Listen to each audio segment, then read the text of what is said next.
you're joining me on another section vault video. Again, if these are getting a wee bit boring or anything, just let me know down below and I'll obviously try and change it up. But again, it's just quite difficult. I can't really dictate all the work that I'm getting just now. It seems to be mostly section faults. So that aside, this one, and I'll spin the camera around a wee second and I'll give you a look. It's been reported as a section fault. But on getting here, all the lights are on, or pretty much all the lights are on. So that's indicating one of a couple of things to me, that either it's a faulty photocell at the feed column. It's basically just shorted itself out and it's leaving everything on. But so it's either going to be that, or it's going to be a faulty time clock inside the panel, depending on how this installation's fed. It's probably going to be one of the two things. Obviously there's another couple of things it could be, like somebody's maybe just sort of left it on hand or whatever, but we'll go and have a wee look and we'll see. But I'll spin it round and I'll give you a wee look. So just for sitting inside the van now, this is what I can see. So it's all the stuff on the overheads, or aerials as we sometimes call them. It's a 90 watt SELC installation for the most part, and my section box is just there, or my HDU or my panel, or again whatever sort of folk what I call it, whatever they know it by. So we'll open it up in a wee second and we'll have a look. Again, there seems to be a mixture. There's some new LEDs up there. I think they look like Indo style fittings. But I will go and have a wee look and we'll see what we see. And again, for those people that are from Glasgow, you'll probably notice this is up the drum, or for people outside of Glasgow, this is drum chapel that I'm working in. So as usual, we'll start by opening up a section box and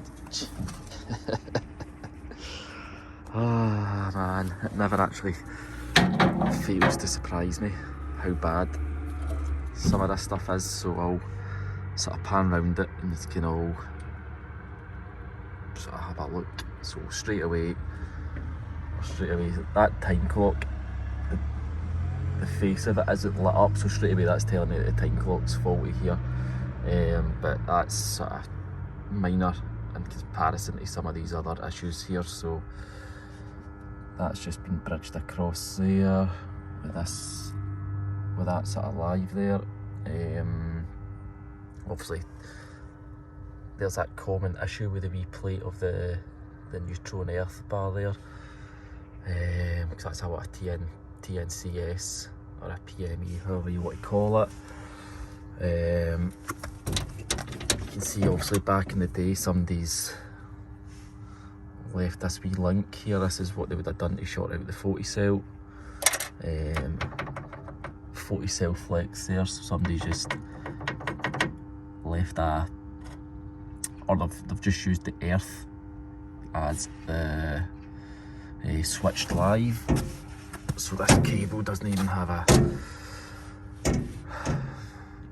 so they've just used the earth as a switch live there. So this is the old photocell cable. So whether that's been faulty at some point, or whether they've just decided to convert it from photocell controlled to time clock controlled at some point, I don't know. But again, that's not why I'm here.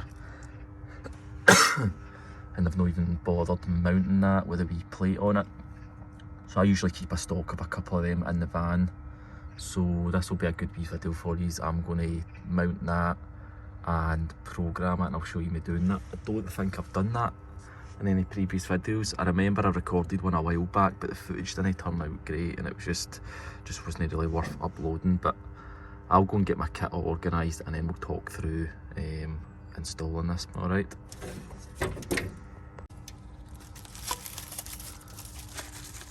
Right, so you're joining us back in this panel again. You can see there I've got my brand spanking new time clock.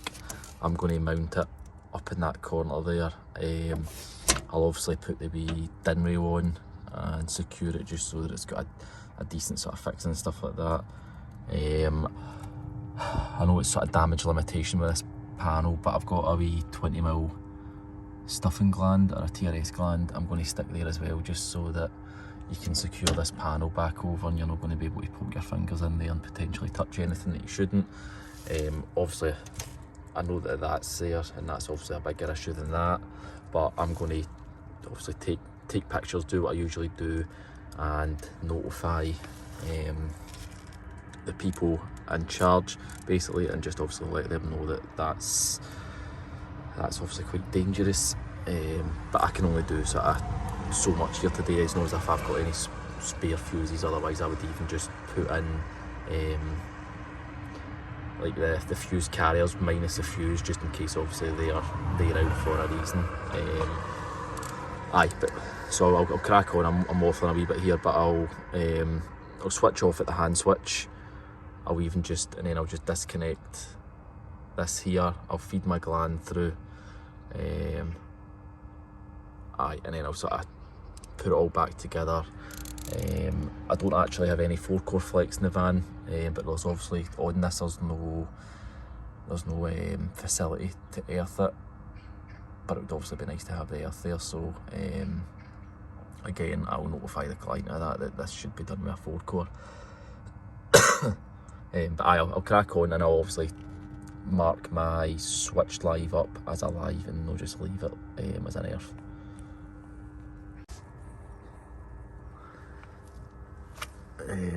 So again, unfortunately the way we need to do it here is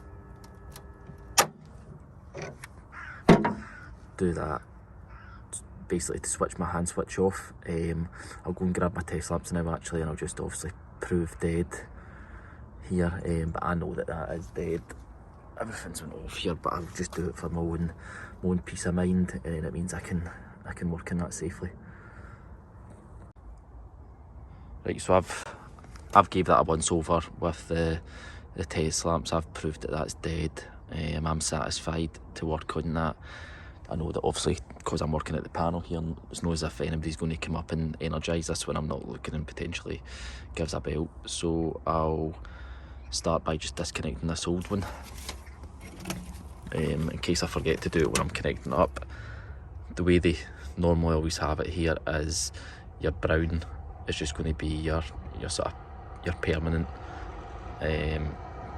your blue is obviously going to be your neutral, and then your other core is going to be your OP1, which is your switch wire effectively. So it's just a wee slotted as well to unscrew the terminations. So I'll disconnect this and put it in. Right, so wee DIN rail mounted. I know you can probably see the washers are quite rusty, but I left my sort of fixing bag or bucket with all my wee sort of bits and bobs. I was out on a job last week, pouring the rain sort of thing, water's obviously get in, but it doesn't really matter for the sake of that. They're nice and solid there. I've got my stuffing gland there, flagged that up as a switched a live conductor, done the same on the other end there. So it's just going to be a case of terminating it into my new one here. But look, I didn't even realise that when I was taking out. That's how lazy this person's been, that they had the DIN rail, they just didn't even bother their backside screwing it on to the wooden sort of back plate there. Just a height of laziness. It's not even as if they've sort of just had the body of it and not even had that. So no excuse for it, but that's just what I've come to expect in here. The only thing that or one of the things that ideally I would like to be doing is sticking on some wee bootlace ferrules for this, but I've had a rummage through all my stuff and I've none. So I'm going to need to go and order some. But for the time being, I'm just going to sort of connect that in as is, and obviously no doubt we'll be sort of back in this area over the next sort of coming days, weeks. I can run by it and stick a few ferrule crimps on. That's not going to take me too long to do that, just for anybody that sort of maybe sees that in the video. That's my new time clock connected up. See if I can sit up there. So this is quite difficult, this door just wants to keep closing on me, so it's quite difficult to there's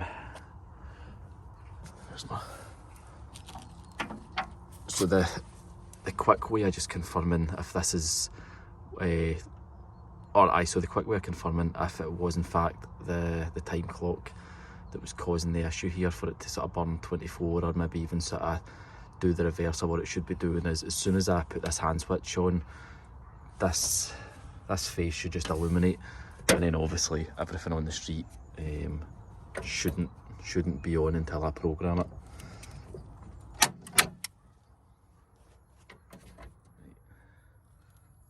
So that's that clicked on, as you can see there, and earlier on all that stuff was illuminated or set up on. Now it's not, so it's just going to be a case of the exciting bit and programming this.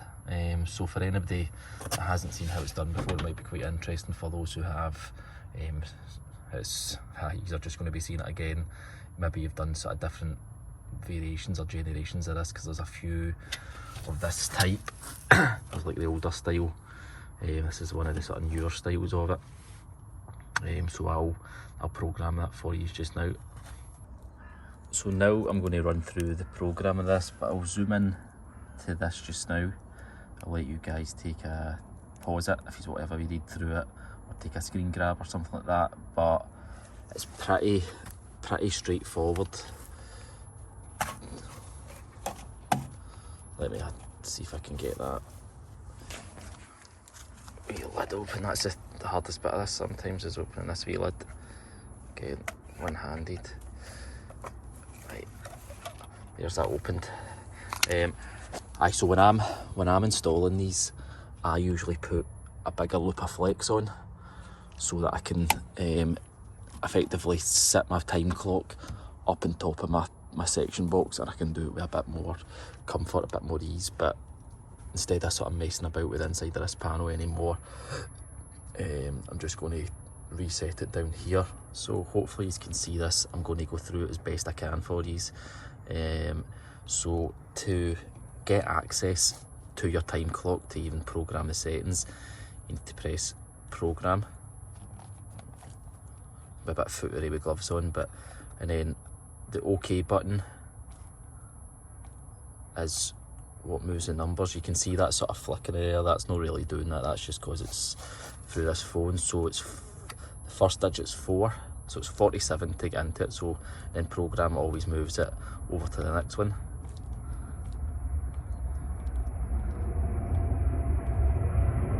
So 47 gets me into my time clock, as you can see there. So the first setting we want to deal with is going to be the solar setting, if you can see that, and then OP1, which is that switch wire there. So that's the one we want, and then we want to pick a time for it to come on.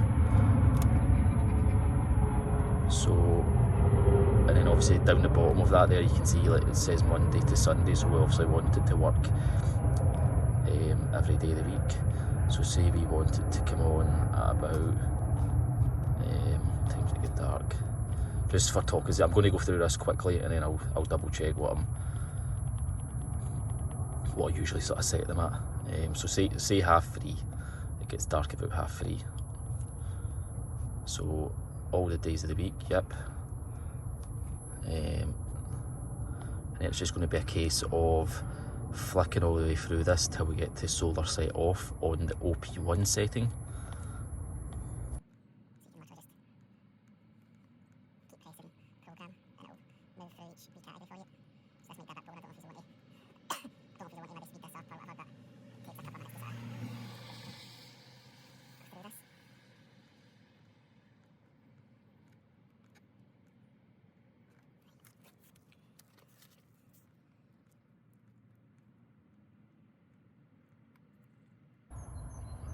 Right, so solar set off there, you can see.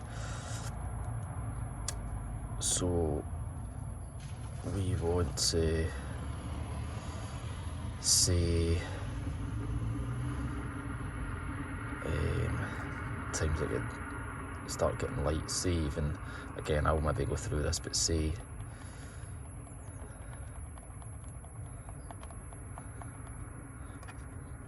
8:31. Doesn't really matter too much, but say about 8:30. So again, now you see that's going over to OP2. This can effectively work with two different sort of switch wires. You can have it doing two different things, two different sort of programs effectively, but we're not interested in OP2, so we're just going to skip through all that again. So you can do so many different variations of this. We read through the instructions will maybe make it a bit clearer to you, but we'll never really deal with one switch wire or one setting.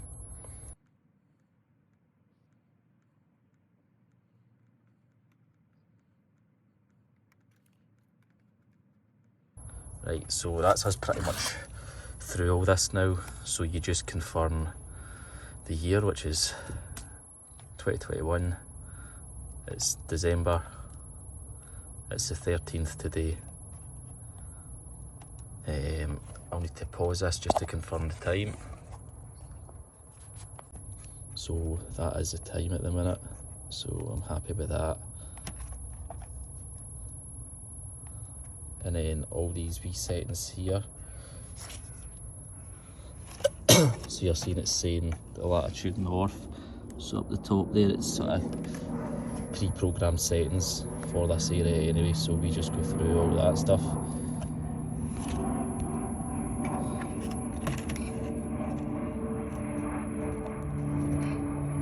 Again, that's just all pre-programmed stuff, so we just go through all that, and that's us. So you can see there it's saying Monday, which is the day we're on today.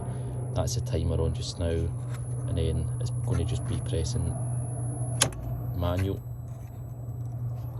You see that contactor's pulled in, and then you see there on photo cell daylights,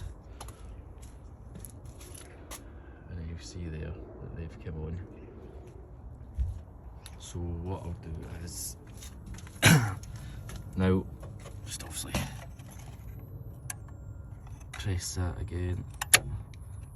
That's that off, so that'll come on at the times that I've set. But what I'm going to do is just off camera I'll go through and double check the times, just because of just as luck would have it, I've done a couple of time clocks today, so I'm going to just go through and make sure that they all marry up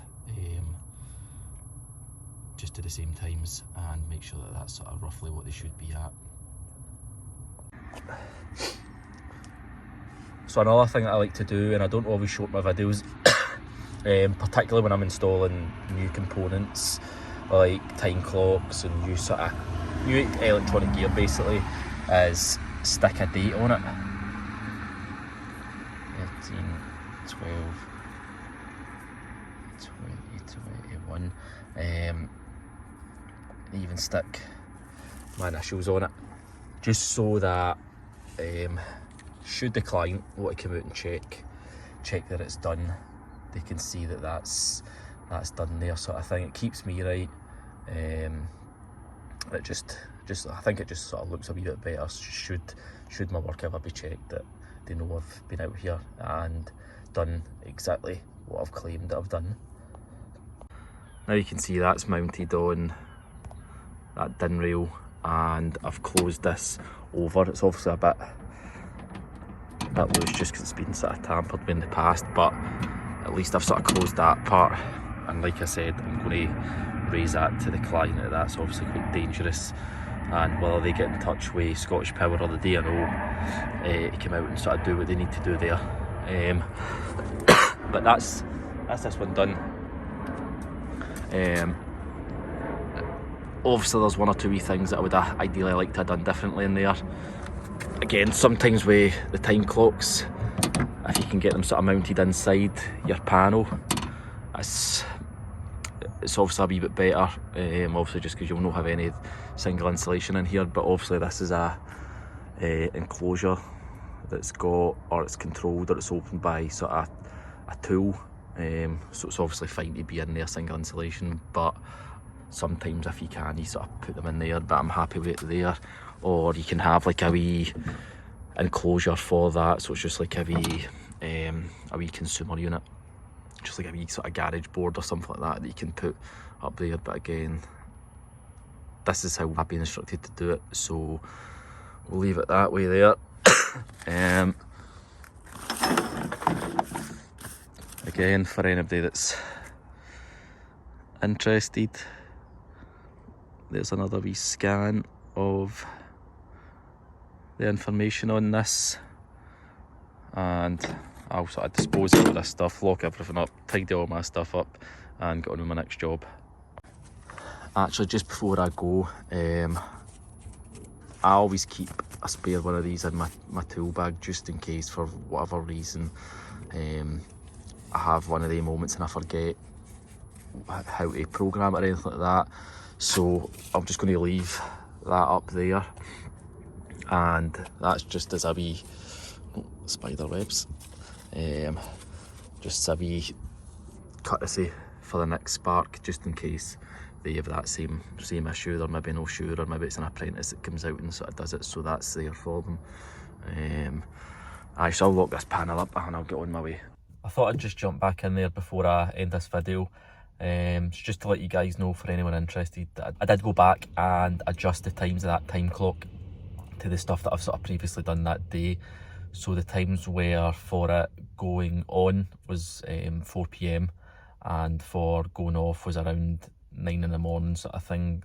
That's just, the times just seem suitable to me, with obviously sort of getting darker and lighter. So again, just depending on the order of the videos that's released over the next couple of weeks, you'll probably notice that they seem to be coming out on Fridays now. I'm going to try and make that, for the most part, my regular upload schedule of every Friday around about sort of 4 PM. Hope that sort of suits the majority of people.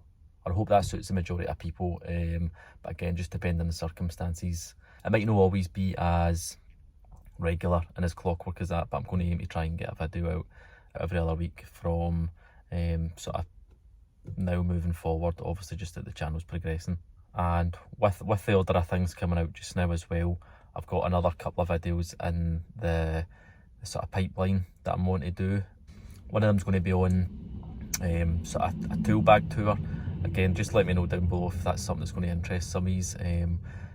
I can have it specific to the street lighting, or it can be a bit mixed, because I've got two kits effectively. I've got my domestic kit and I've got my street lighting kit sort of thing. So depending on what type of work I'm doing is depending on what bag I'll take out with me as well. Another video that I was considering bringing out, and again, it's just something that you guys can let me know if you are interested in. I recently purchased a new vehicle for my company. So if you were wanting a wee sort of van tour reveal, I can do that for you. It's obviously not for street lighting, it's just for the domestic stuff. I can show you that, and and again, there's sort of one or two wee other things in the pipeline that I've got lined up, and there's a couple of wee domestic jobs that I've either got recorded, and there's a few other ones that I've got the go ahead from the clients to do. And I've spoke to them, and there's one or two that I've got the go ahead or the thumbs up to video on it. So if that is something that you would like to see, just let me know, and I'll certainly bring that to the channel. Right, so that's the end of another video. Hope you enjoyed that one. Something a bit different again for you. I don't think I brought that to the channel before. If you liked it, please leave a like in the video. Obviously means a lot. Helps obviously the algorithm, all that sort of stuff. Helps get the channel noticed a bit more. Leave a comment down below if there's anything else that you want to see in the channel, anything you think I should bring, anything you think I should drop, all that sort of stuff. And if you haven't done so already, again, please subscribe to the channel. I've noticed through the analytics that quite a lot of the people that watch my videos aren't subscribed. Hopefully I can change that, but please subscribe to the channel.